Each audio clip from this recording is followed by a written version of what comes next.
Kisah nyata berikut ini benar-benar dialami oleh salah satu rekan, sebut saja namanya Ahmad. Semua tokoh, tempat, dan kejadian ini itu sudah disamarkan untuk kenyamanan semua pihak. Pria lulusan sebuah perguruan tinggi negeri di Bandung tersebut sudah lama tidak pulang ke kampungnya di daerah Banten. Sejak lulus kuliah dan diterima bekerja di sebuah perusahaan garmen terkemuka di Bandung, ia akhirnya jarang pulang. Hal ini bisa dimaklumi mengingat posisinya yang lumayan punya kedudukan, yaitu sebagai seorang manajer desain yang super sibuk, sehingga membuatnya kesulitan mencari waktu luang untuk berlibur. Suatu hari, Ahmad mendapat cuti dari kantornya. Kesempatan itu dimanfaatkannya untuk mudik ke kampung halamannya di daerah Banten. Pria yang pernah menyandang gelar juara di sekolahnya ini, ketika masih duduk di bangku SMA itu pulang dengan mengendarai mobil inventaris kantornya. Saat tiba di Banten, mobilnya melintas di depan sebuah rumah, yaitu rumah Bapak Ilham, gurunya saat SMA dulu. Kebetulan tanpa sengaja, gurunya itu sedang ada di halaman depan rumahnya. Ahmad segera memperlambat laju kendaraannya, kemudian membuka kaca jendela mobilnya. Mereka lalu saling bertatap muka dan terlihat senyum ramah dari bibir gurunya waktu SMA itu. Ahmad lalu menghentikan kendaraannya sejenak. "Assalamualaikum, apa kabar Pak?" sapa Ahmad dari dalam mobilnya. "Waalaikumsalam, kabar baik Mad. Mampir dulu, Bapak kangen nih sama kamu," jawabnya spontan. "Maaf Pak, saya mau main ke rumah saudara dulu, terus ke teman dulu. Nanti pulangnya pasti mampir ke sini. Mari Pak, saya permisi dulu," kata Ahmad ramah sambil kembali menginjak pedal gas mobilnya. Kemudian Ahmad berkunjung ke beberapa rumah saudara dan sahabat lamanya. Usai bersilaturahmi, lalu Ahmad bermaksud memenuhi janjinya untuk berkunjung ke rumah Pak Ilham, guru olahraganya waktu SMA dulu. Setibanya di sana, tampak pria berusia setengah abad lebih itu yang rambutnya sudah hampir semuanya memutih masih terlihat berdiri di bawah pohon mangga di tengah halaman rumahnya sambil matanya menatap kosong ke arah jalan. Ahmad segera memarkir mobilnya persis di depan pagar rumah Pak Ilham. Tampak gurunya itu terlihat sumringah melihat kedatangan Ahmad. Lelaki tua itu segera datang menghampiri Ahmad dan jalan sedikit tertatih-tatih. "Alhamdulillah, akhirnya kamu mau mampir juga ke rumah Bapak ya Mad," sambut Pak Ilham sambil menjulurkan tangannya mengajak Ahmad bersalaman. Betapa terkejutnya Ahmad ketika tangannya menyentuh tangan Pak Ilham. Tiba-tiba tangannya terasa dingin sekali, seperti terkena gumpalan batu es. Sampai-sampai badan Ahmad sedikit menggigil seperti orang demam. Anehnya, tercium aroma tidak sedap yang bersumber dari badan gurunya itu. Rasanya seperti bau bangkai yang sangat menyengat. Terpaksa dia sedikit menahan napas demi menjaga perasaan gurunya itu. "Maaf Pak, rumah ini kok sepi sekali? Keluarga Bapak ada di mana?" tanya Ahmad. "Keluarga Bapak tidak ada di sini, Mad. Mereka ada kesibukan masing-masing. Bapak sendiri saja di rumah." "Oh ya, Bapak masih menyimpan loh foto-foto pas kejuaraan sepak bola yang dulu pernah kamu berikan. Album fotonya masih tersimpan di dalam." "Ya, kita masuk ke rumah, Mad," jawab lelaki tua itu. Guru sekolah waktu SMA itu berjalan mendahului Ahmad dengan badan sedikit membungkuk dan kaki kanannya seperti kesakitan, sehingga jalannya terlihat miring, tertatih-tatih.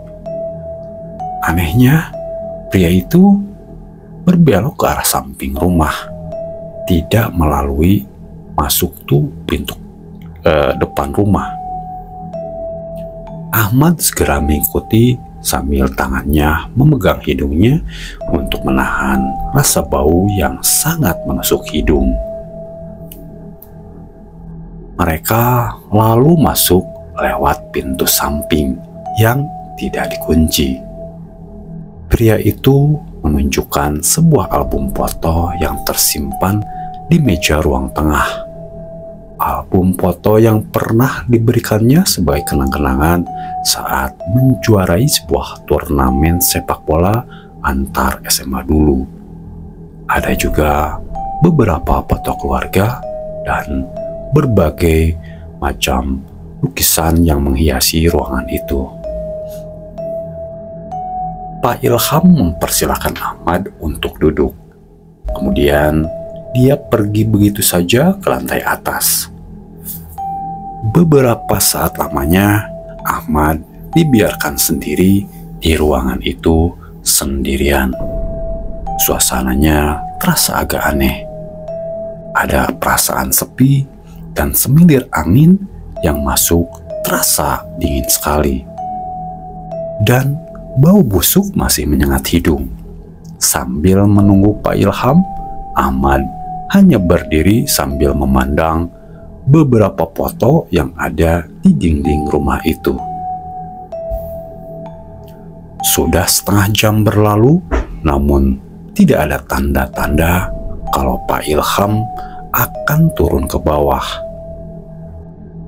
Ahmad mulai gelisah dan perasaan tidak enak mulai menghantui perasaannya. Tapi dia berusaha menepisnya dengan berpikiran positif. Nyali Ahmad akhirnya mulai goyah karena penghuni rumah itu lama tak muncul juga. Lalu Ahmad mengambil inisiatif mencoba memberanikan diri memanggil Pak Ilham. "Pak Ilham, Pak Ilham, maaf Pak, saya nggak bisa lama-lama di sini. Saya mau pulang," teriak Ahmad sambil menatap ke arah lantai atas. Beberapa kali Ahmad berteriak cukup keras, namun usahanya sia-sia belaka. Tidak ada jawaban sama sekali dari lantai atas. Tentu saja hal ini membuat dia bertambah bingung. Akhirnya Ahmad memutuskan untuk pulang saja. Keanehan kembali terjadi ketika Ahmad bermaksud melangkahkan kakinya keluar rumah. Tiba-tiba badannya seperti ditiup angin sehingga bulu kuduknya berdiri. Badannya mendadak tidak bisa digerakkan, seolah-olah kaku. Dalam kondisi tidak berdaya tersebut, dia teringat akan nasihat dari almarhum ayahnya agar selalu berzikir dan membaca ayat suci Al-Quran dimanapun dia berada, terutama jika tertimpa masalah. Ahmad mulai membaca dalam hati beberapa ayat suci Al-Quran yang dihafalnya. Ajaibnya, tiba-tiba badannya terasa enteng dan dia mulai bisa bergerak normal seperti biasa. Cepat-cepat dia keluar rumah itu menuju mobilnya, lalu tancap gas kembali ke Bandung. Sejak kejadian ganjil tersebut, pikiran Ahmad selalu teringat kepada Pak Ilham. Tidak habis pikir mengapa gurunya itu tidak muncul lagi pada saat itu. Dia bingung dan masih bertanya-tanya dalam hati, apa gerangan sebenarnya yang sedang terjadi. Sebulan kemudian, Ahmad berkesempatan kembali pulang ke Banten. Kali ini, dia coba berkunjung ke salah seorang gurunya yang lain, yaitu guru matematikanya waktu di SMA dulu, yaitu Bapak Daud. Di sana, dia menceritakan kejadian yang dialaminya dan menanyakan mengapa guru olahraga SMA-nya itu berperilaku aneh seperti itu. Tentu saja, mantan guru matematikanya itu terperanjat. Kemudian Pak Daud menjelaskan kepada Ahmad kalau Pak Ilham sesungguhnya sudah lama meninggal dunia, sekitar 4 tahun yang lalu karena penyakit jantung. Beberapa tahun Pak Ilham menderita akibat penyakitnya tersebut sampai akhirnya meninggal dunia. Badan Ahmad kembali menggigil mengingat kejadian sebulan yang lalu ketika dirinya mampir ke rumah Pak Ilham. Kini dia baru menyadari kalau Pak Ilham yang berbau busuk yang ditemuinya di rumah guru SMA-nya itu tersebut adalah hantu.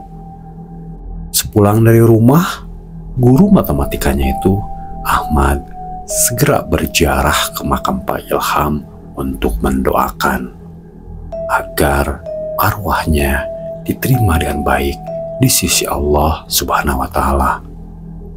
Kisah nyata ini diperoleh dari rekan yang mengalami kejadian tersebut.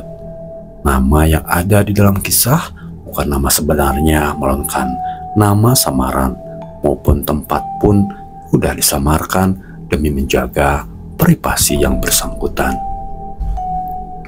Kita benar-benar berdampingan sama mereka, makhluk tak kasat mata.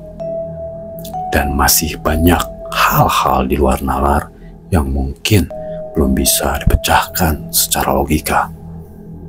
Sampai ketemu lagi di cerita-cerita horor, cerita-cerita seram lainnya, hanya di Jurnal Horor. Salam horor.